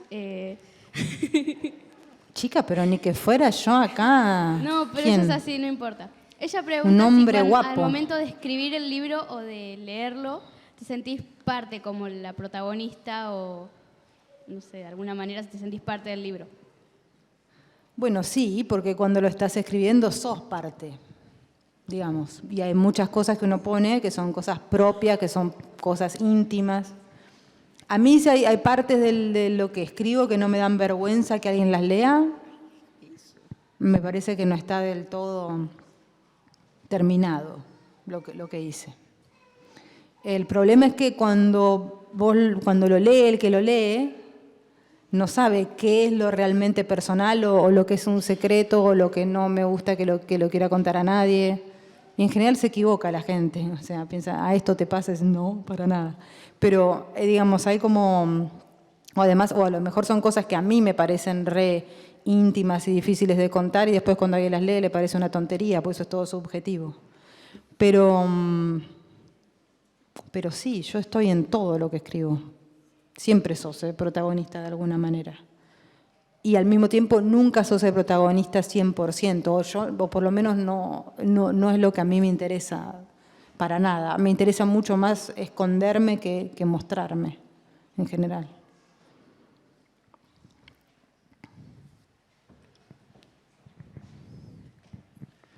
Yo te quería preguntar, cuando hablabas esto del cuento, del pasaje al cuento y de empezar a escribir cuentos, ¿cuál fue la inquietud, digamos, por empezar a ir a lo breve? Y un poco por esto que dejaste tácito de que es mucho más difícil escribir terror en novelas, digamos, como ¿qué identificás ahí que funciona como distinto, digamos? ¿Dónde ves la potencia de uno y de lo otro y cómo fue ese pasaje? Porque vos venís, digamos, empezaste escribiendo novela, ¿no? Sí. La inquietud no fue muy inquietud, fue un pedido. O sea, me pidieron un cuento para un libro en el que me interesaba estar y yo no había escrito cuento y lo escribí. Y después sí me interesó, después de eso y de que funcionó, a mí me gustó el cuento, sí me interesó ver un poco más la cuestión de la forma breve, pero porque me di cuenta un poco lo que le decía antes a ella. No tenía tanta importancia el personaje. Y eso me pareció súper atractivo, o sea, poder trabajar con otros materiales, poder trabajar con ideas, con imágenes, con impresiones, no tanto con el personaje y la trama, que era lo que me pasaba mucho en la novela, sino con cosas que eran más sensoriales, si querés, de alguna manera. Para mí un cuento se parece más a una canción, por más que tenga mucha trama. Un cuento puede tener mucha trama, pero tiene como eso más, más directo y en algún punto más abstracto que tiene una canción. Y que te tiene que funcionar. La novela tiene más mesetas. La novela puede tener partes aburridas y está bien, que son las partes como de descansar, digamos. Puede tener personajes que... O sea, no... La novela tiene mucho más espacio para tener momentos que son flojos y yo creo que los necesita. Cuando tenés una novela que está al palo todo el tiempo, te aburre paradójicamente. O sea, es como demasiado parecido a un cuento, es como un cuento largo. La novela es amesetada, la novela es redundante, la novela tiene momentos innecesarios, entre comillas. El cuento es mucho más económico. Entonces ahí sí me empezó a como interesar la forma en ese sentido. Ahora no estoy escribiendo cuento. Se me pasó. Y la cuestión de la voz, ¿no? O sea, la voz de una mujer que hasta ese momento no me salía, de un personaje femenino, en corto me resulta mucho más fácil controlarla que en largo. Es un problema técnico que tengo que en largo me cuesta un poco más. Y en terror lo que pasa es que el cuento de terror tiene una o dos imágenes macabras muy horribles y en general uno o dos momentos de mucho miedo, pero no más, porque si no es como un chiste. ¿Cómo dosificar eso en una novela? Es muy difícil. No es que no se pueda, es muy difícil, pero hay millones de novelas de terror que están buenísimas, pero le tenés que encontrar mucho la vuelta. Y sobre todo tenés que saber manejar técnicamente el suspenso de tal manera que no parezca que sea tan suspenso. En general, cuando la técnica se muestra mucho es porque no funciona tanto. Entonces, si vos haces algo que tiene un suspenso terrible, que estás... no volvés a ese libro, capaz.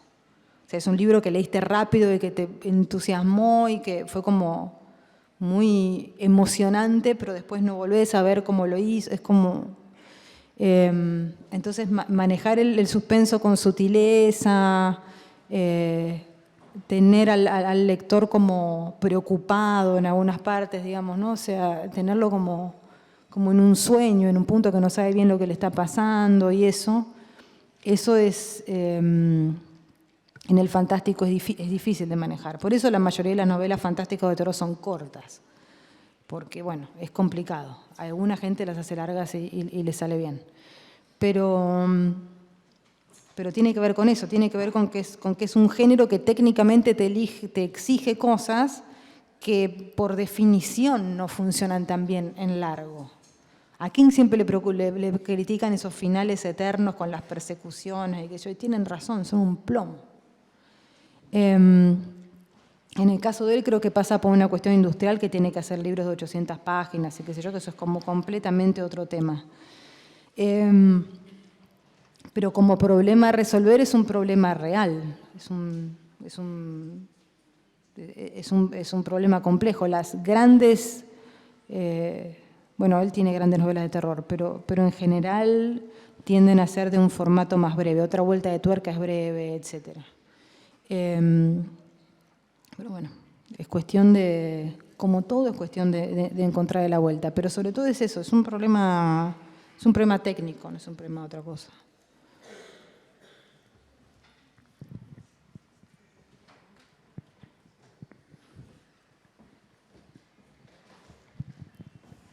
Hola. Hola. Te quería preguntar por qué opinión te merece, si te merece alguna, el circuito minúsculo de escritores editoriales de terror argentinas, no sé, La Otra Gemela, Pelos de Punta, como las pequeñas editoriales que fueron apareciendo estos últimos, no sé, 10 años en Argentina y que vienen produciendo como algún número escaso, aunque con bastante regularidad, de novelas, cuentos de distinto tipo. No sé si tenés contacto con estas editoriales, con estos autores. Y no tengo más contacto que el tener algunos de los libros. Tienen algunas cosas que me interesan bastante, sobre todo cuando hacen un terror más realista. Me parece que, a mí, mi opinión, en algunos casos son textos muy gore para mi gusto.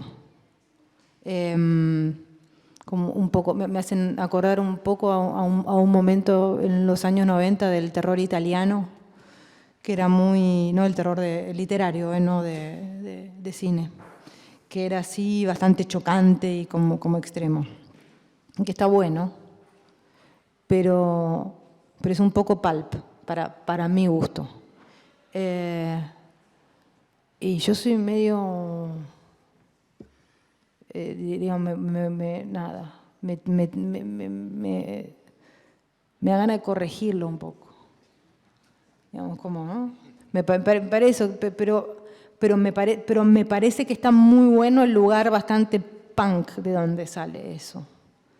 El terror es un género popular. Está bien que salga desde un lugar popular, está bien que salga apelando a géneros que son bastante populares. Yo no te puedo leer un texto sobre zombies, no puedo. Pero está bueno que venga desde ese lugar también. Y está bueno, yo soy grande. Está bueno que a mí no me interese un texto sobre jóvenes y un escritor que tiene 20 años menos que yo, sí. Qué sé yo. Es como que a mí me quiera hacer escuchar hip hop, no me rompa los huevos con el hip hop. ¿Entendés? O sea, no, ya fue. Pasé de pantalla de eso. Está bien, o sea, no me parece un tema. Entonces, pero hay cosas ahí que me interesan. Ahí, en una de ellas, que no me acuerdo dónde, hay un escritor que es súper sofisticado, que se llama Celso Lunghi. Celso ganó un premio Página 12, me acuerdo, con una novela que estaba buenísima, que era una mezcla muy rara de telenovela, medio puigliana, con fantasmas, no sé, era re loco. Y ahora escribió una novela sobre una bruja que está súper bien. Pero él tiene como una actitud así súper aguerrida de no, viste, onda, no quiero, yo hago terror no contaminado, viste, odio que me confundan con el policial, me parece que está bien. O sea, me parece que esa actitud así como punk está buena. Algunos textos me gustan, otros les pasaría el lapicito, básicamente. Pero bueno.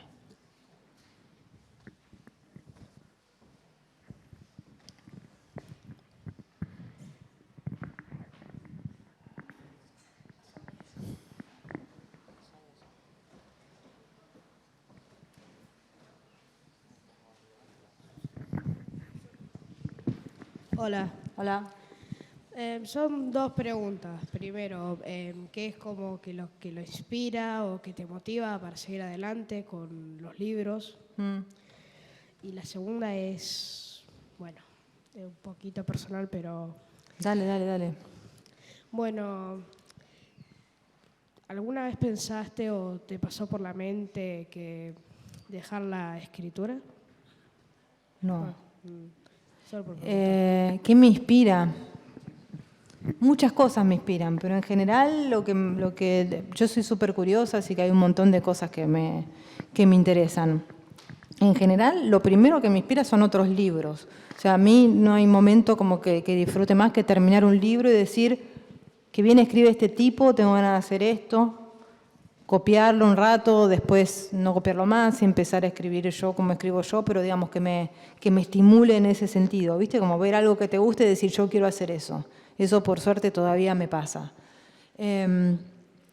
Después la música mucho, en todo sentido. Yo escribo con música. Muchas veces las canciones me dan un clima, esa onda. Y después, fundamentalmente en el terror, a mí me gusta mucho, sobre todo, que me cuenten historias. que me cuenten de la casa aquella, que me cuenten de lo que pasó acá, que me cuenten de tal crimen, digamos, hay una cosa de la narración oral del terror que a mí me gusta y me sirve y me inspira. Después la deforma, hago con eso lo que quiero, pero me parece que ahí hay algo que está bueno. Y después dejar de escribir, no. No, lo único que sé hacer además sería un papelón. O sea, de esta edad, no. Ya está.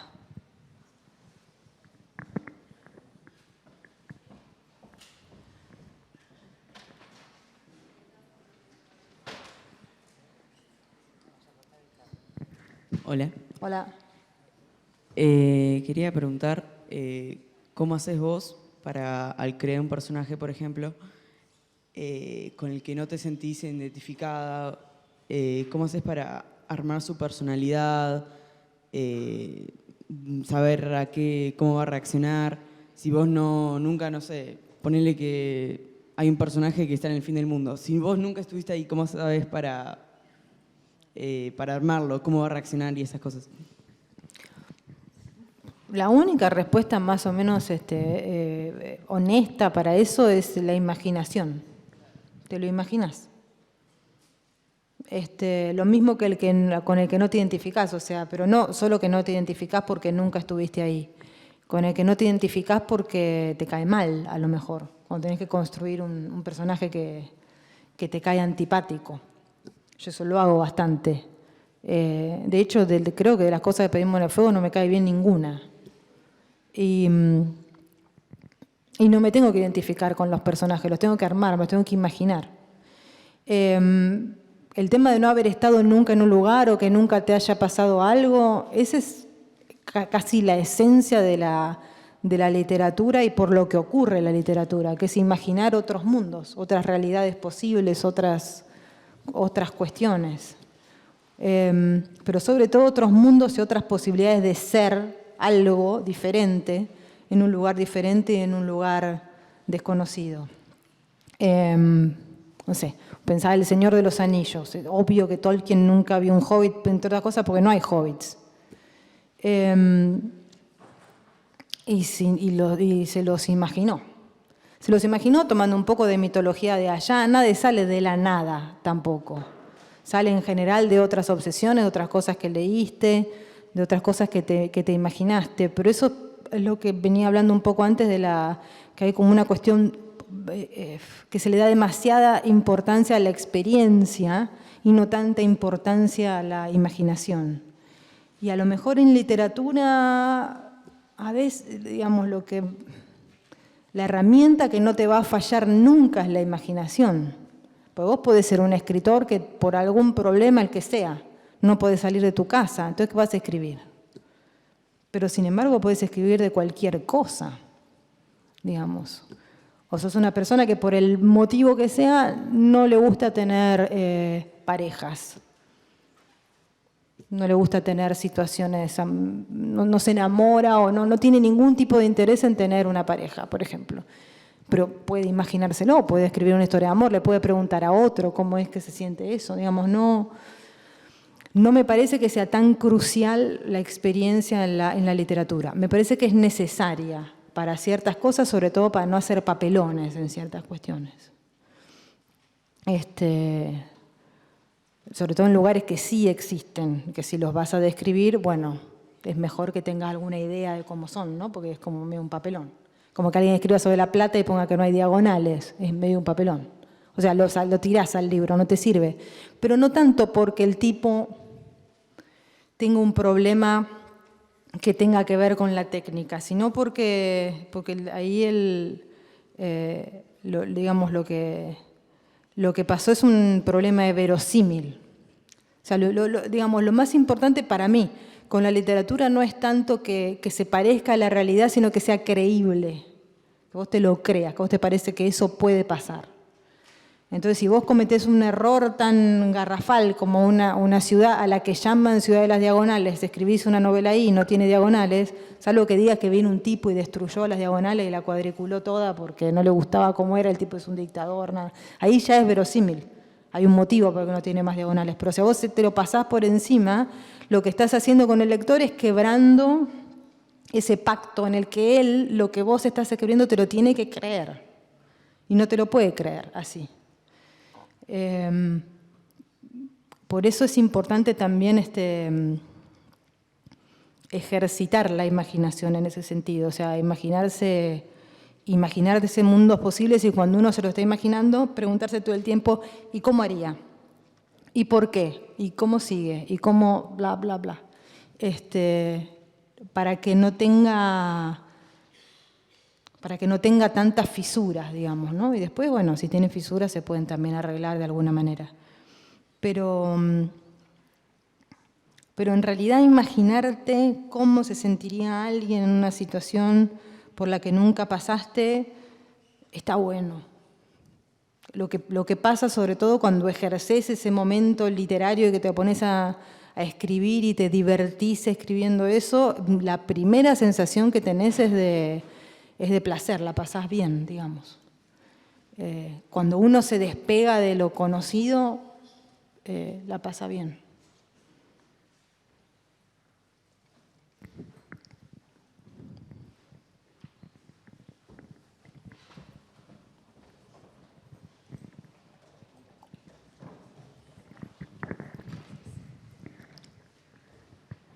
Buenas tardes. Yo te quería preguntar acerca de esto que vos habías dicho de qué perfil de lector buscás, que es uno que se parezca a vos o que incluso vos sos tu propio perfil de lectora. Mi pregunta es, ¿qué buscas en tus cuentos o en tus relatos que le generen al lector? Es decir, vos como escritora de terror, ¿buscás que a los lectores les dé miedo lo que escribís o buscás que se incomoden o buscás, es decir, ¿qué buscás? Y también si a vos misma te dan miedo tus propios cuentos o tus propias historias. A mí no me da miedo para nada. Pero a mí no me da miedo para nada porque cuando yo estoy escribiendo, el momento de escribir es un momento muy... donde cualquier cosa, si alguna vez te dio miedo en el plano como más sentimental de la cuestión, ya está trabajado, entre comillas. No es que esas cosas no te den miedo en la realidad, pero ya están lo suficientemente masticadas como para que puedas escribir un cuento sobre eso. No podés escribir un cuento de terror si vas a tener miedo cuando lo estás escribiendo, porque no. Pero sí, lo que busco es que se inquieten más que se asusten. O sea, no todos se van a asustar, por supuesto, porque no todos nos da miedo lo mismo tampoco. Pero sí producir una sensación de inquietud o de incomodidad, sí, definitivamente. Porque me parece que en la inquietud y en la incomodidad pueden pasar dos cosas. O no lo soportás o no tenés ganas de tener esa experiencia, que a mí me parece súper válido. O sea, si no tengo ganas de esto y lo dejás y ya. O te abre a un universo que es preguntarte cosas, que te dé curiosidad, que te haga pensar un poco. Yo creo que la literatura tiene un poco eso de pensar todos juntos cosas. Cuando vos te preguntás por qué pone esto el escritor, por qué habla de esto, que yo estás pensando cómo es este mundo que está armando, qué opiniones tiene, por qué le parece esto, por qué es tan desagradable cuando cuenta esto. Entonces, si podés pasar de la experiencia de la incomodidad, que ya te digo, yo no necesariamente pretendo que todo el mundo, o sea, si un lector viene y me dice no me lo banqué y no tengo ganas de leerlo porque me inquieta demasiado, porque me pone nerviosa, porque no me gusta leer terror, porque no me gusta tener miedo, pues es una emoción por la que no me gusta transitar, está bien, qué sé yo. Pero si podés pasar de la sensación de inquietud y de incertidumbre y de incomodidad para después tener un diálogo con eso es sí lo que busco un poco. Que podemos charlar de las cuestiones más subterráneas que hay en los libros y en los relatos que no son el momento del del miedo. Es eso. Hola, ¿qué tal? Quería preguntarte, en realidad es más de curiosa, ¿qué estás leyendo ahora y qué libros, más allá de Otra vuelta de tuerca que lo nombraste varias veces, qué libros de terror te parecen así fundamentales o que está bueno leerlos?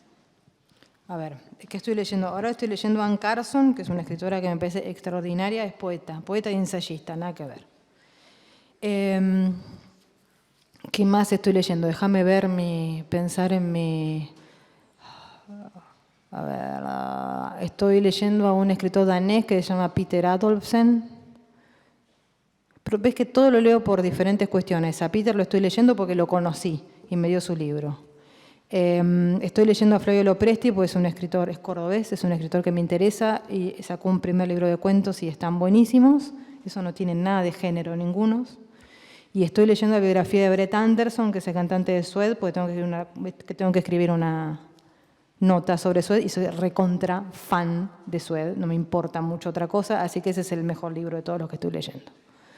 El libro está buenísimo, el disco está buenísimo, todo lo demás no tiene la menor importancia. Bueno,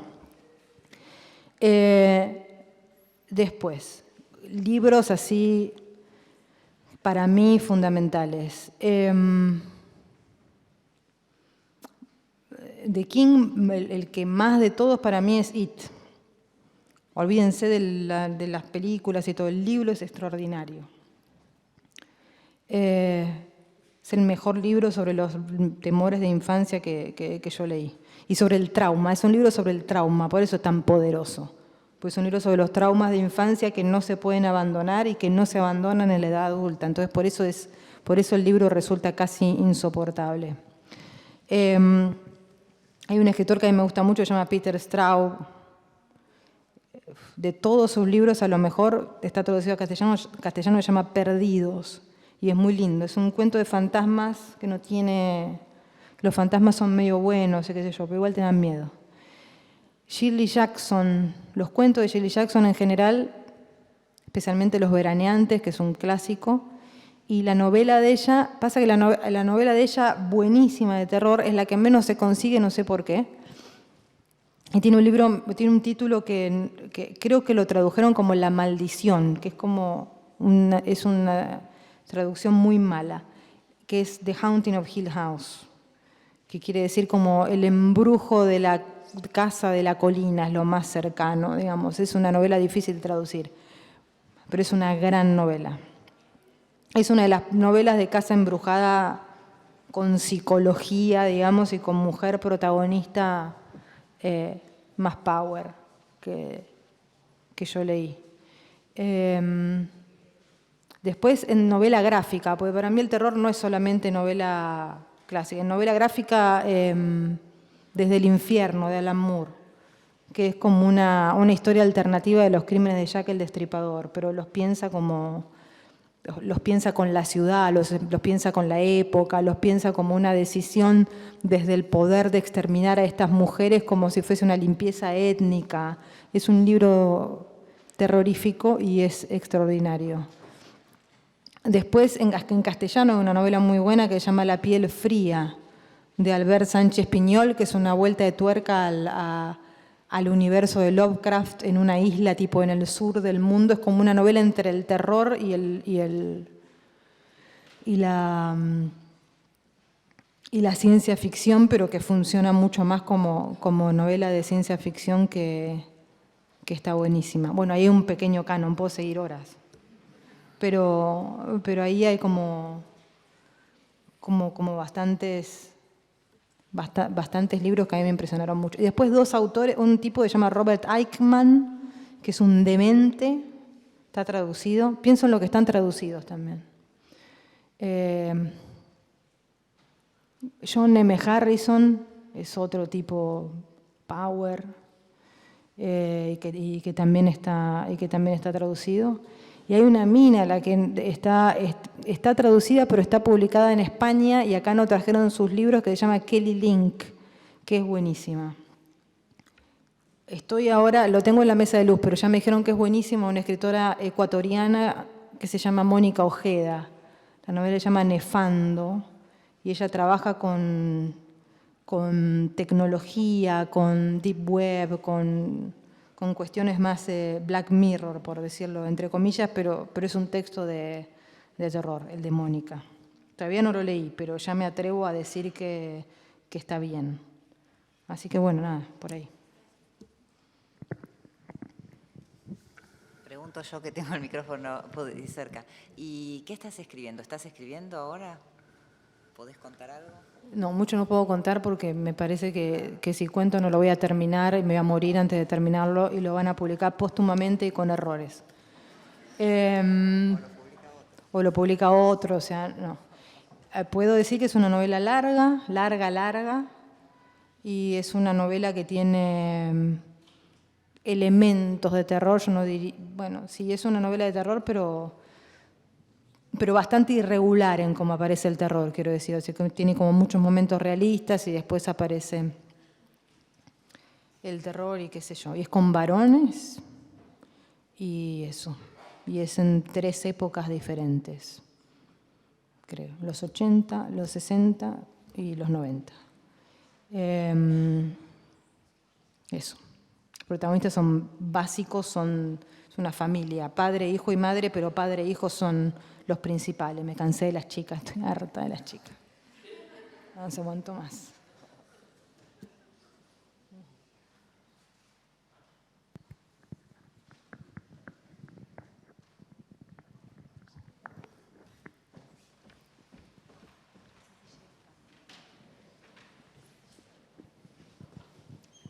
¿Hay una especie de clasificación de las situaciones de terror, digamos? Y si las hay, ¿vos las tenés en cuenta o no? Y cómo, otra pregunta, ¿cómo vas trabajando el miedo en determinadas situaciones? El proponerse producir miedo. Yo las situaciones de terror las divido en 2 grandes avenidas y después dentro de eso hay un montón de pequeñas variaciones. Pero para mí es el terror sobrenatural y el terror realista.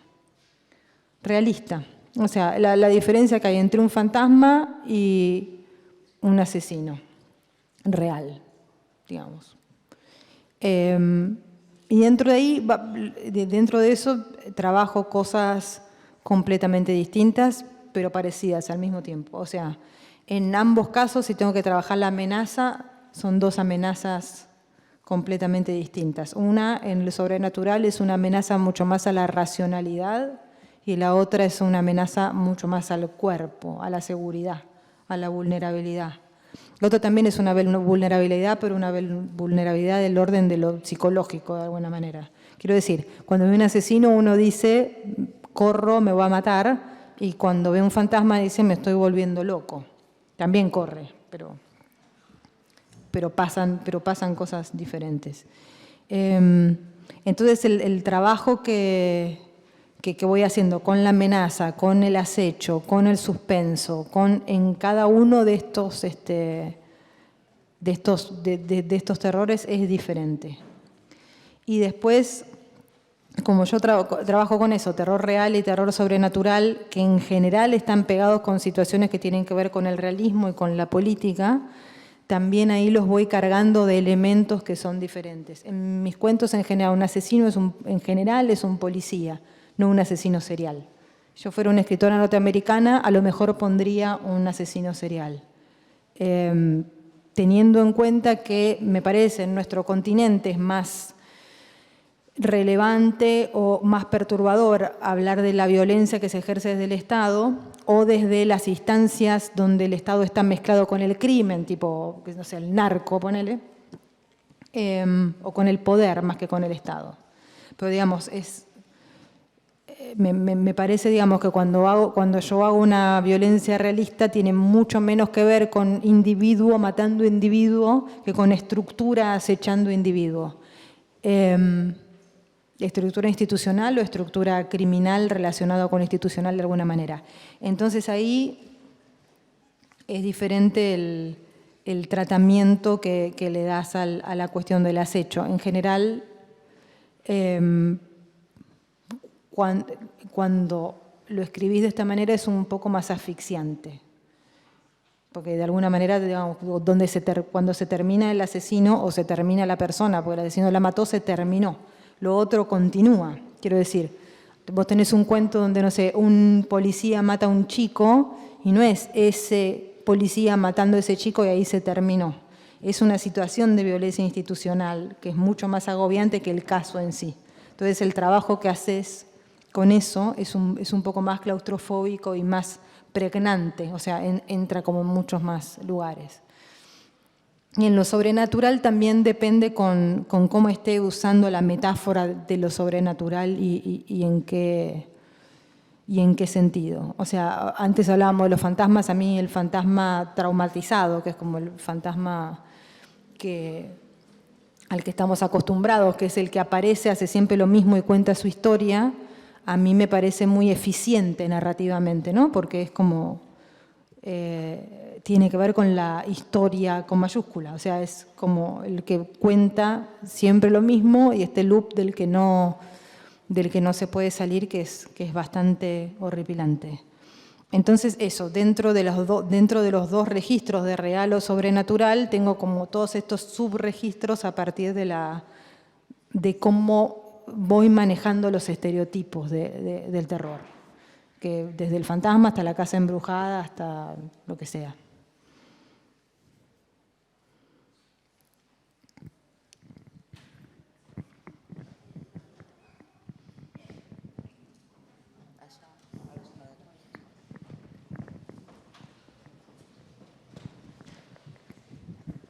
Hola. Hola, buenos días. Buenas tardes. Yo quería preguntar con el tema de, en un principio, en un comienzo, por decirlo así, si vos te guiaste con alguna o algunas técnicas o formas de narrar tus historias, digamos, de algún otro autor, algún otro escritor, por ejemplo, que vos leías y dijiste, esta forma de narrar me gusta, algo parecido. Sí, creo que eso no se termina nunca. Cuando empezás a escribir es fundamental. O sea, cuando empezás a escribir realmente empezás a escribir como alguien o como varios, digamos, ¿no? Un poquito de este, un poquito del otro. Eso después no se termina nunca. Uno se va alimentando de sí mismo, de lo que ya escribió también un poco más cuanto más va teniendo más obra, pero siempre hay una parte de ¿cómo decirte?, de influencia que no siempre es tan obvia para el que te lee. O sea, vos le decís, a mí me preguntan quién te influenció en esto y capaz que yo te digo quién me influenció en eso y me decís, ¿en serio? Porque es bastante retorcido cómo llegas ahí. No es tan obvio, porque lo que te hace ruido, lo que te gusta de ese que estás leyendo, a lo mejor no es lo más obvio para el otro, son todos distintos. Pero siempre empezás así, siempre empezás queriendo escribir como alguien o como varios, y los imitás un poco. Lo que pasa es que la imitación nunca termina de ser imitación 100% porque está uno, y uno es diferente a esa persona a la que está copiando. Entonces siempre, a mí no me da mucho miedo o no me parece demasiado objetable cuando hay un texto que se parece o que está muy influenciado por otro. Me parece que es una cuestión de tiempo. O sea, me parece que al principio estás como abrumado por todas las cosas de las que te copias en algún sentido y después le vas encontrando la vuelta. Si nunca se la encontrás, escribir no es para vos, cosa que no es demasiado grave tampoco. Es como hoy me preguntaba ella si canto bien. Yo canto pésimo, pero intenté cantar durante 20 minutos, no insistí. Quiero decir, ya está. 20 minutos no, un poco más. Pero quiero decir,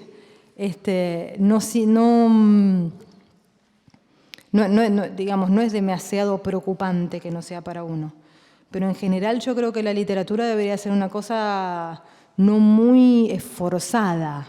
Quiero decir, como una cosa que te gusta hacer y que te sale como con cierta naturalidad, no como una cosa solemne y seria y ¿no? Como pesadillesca. Bueno, lo mío es bastante pesadillesco, pero quiero decir en ese sentido, no tiene que ser un plomo. Tiene que ser una cosa placentera. Leíste este tipo y decís, me gusta este tipo, quiero escribir una novela con la onda de este tipo, le voy a copiar esto, lo otro, y a lo mejor ese primer texto es un texto un poco convencional o muy parecido, pero después le vas encontrando la vuelta con las cosas que te interesan.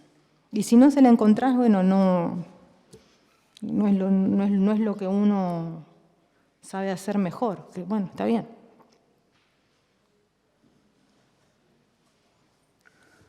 Lamentablemente nos corren los tiempos de la escuela, así que los chicos están por salir, vamos a tener que ir cerrando. Invitamos a una última pregunta y si no...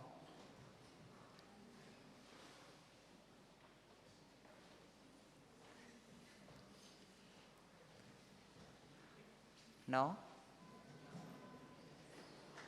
Le pregunto yo a Mariana, entonces, que nos cuente esto brevemente y después sí cerramos. ¿Qué es esto de visitar cementerios cuando vas a ciudades? No, me encanta. Para mí es como ir a ver catedrales, qué sé yo, un museo, lo mismo. Lo digo así, totalmente en serio. Bueno, lo hago, lo hice toda mi vida, lo sigo haciendo. Y el libro ese es un libro de viajes por cementerios de todo el mundo, que no cuenta específicamente el cementerio, sino como todo lo que pasa alrededor. Yo creo que viendo a la gente cómo come y cómo se muere y cómo se maneja con los muertos, medio que más o menos te das cuenta cómo son un poco. Y además de eso, a mí, más allá de que me gustan, me parecen estéticos, me parecen lugares tranquilos, me parecen lugares lindos, me parecen, qué sé yo, me gustan la ropa de las estatuas, no sé.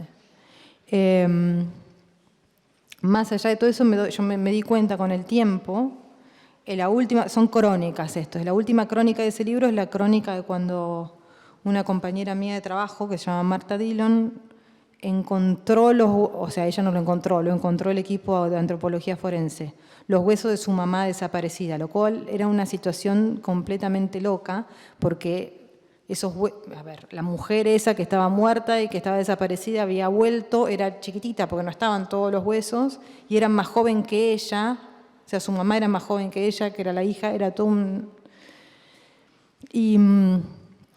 Y estuvo como un año ella hasta decidir qué hacer con su mamá, hasta que decidió enterrarla. Y el momento del entierro fue un momento súper liberador, muy emocionante, muy victorioso en algún sentido, fue como ganar, ¿no? O sea, eso que te habían negado, esa especie de fantasma que te decían no está desaparecido, bueno, acá está. Acá está, y va a tener un nombre, y va a tener un lugar, y va a estar en este lugar. Y yo estaba en ese momento armando las crónicas para este libro, francamente sin entender demasiado porque un cementerio a mí me daba tanta tranquilidad y me parecía un lugar tan grato. Y después me di cuenta que estaba pegada con mi historia personal y con la historia de mi infancia, básicamente, y de mi país también, de nuestro país, que es el horror de cuando yo crecía era la tumba sin nombre, no la tumba con nombre. O sea, era el lugar a donde no poder ir a ver al muerto.